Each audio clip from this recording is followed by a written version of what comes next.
Kapag sira ang clutch fan ng sasakyan, maraming pwedeng maging epekto na maaaring makaapekto sa performance, fuel efficiency at engine temperature. Narito ang mga pangunahing epekto. Una, pag-overheating ng makina, pinakamadalas na sintomas. Ang clutch fan ay responsable sa pagkontrol ng pag-ikot ng fan na nagpapalamig sa radiator. Kung hindi ito umiikot ng maayos, hindi mariregulate ang temperature, kaya lalagpas sa normal ang init ng makina. 2. Mahinang performance ng sasakyan. Kung mainit ang makina, babagal ang response ng engine at performance. Pwedeng magresulta sa loss of power, lalo na sa uphill driving or heavy load. 3. Mas mataas na konsumo ng gasolina.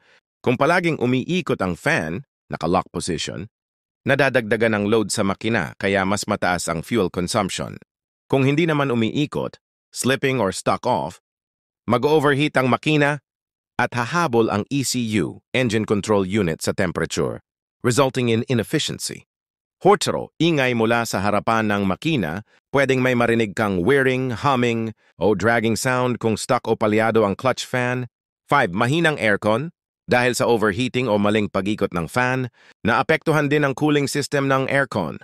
Iba pang posibleng sintomas: vibration sa makina, engine check light kung may sensor na nakakonekta. Mahirap paandarin lalo na sa traffic o mainit na panahon. Solusyon: ipacheck agad sa mekaniko kung napansin mo ang mga sintomas na nabanggit. Maaaring kailanganin ang replacement ng clutch, fan o pagsilip ng buong cooling system, radiator, thermostat, water pump at iba. Salamat!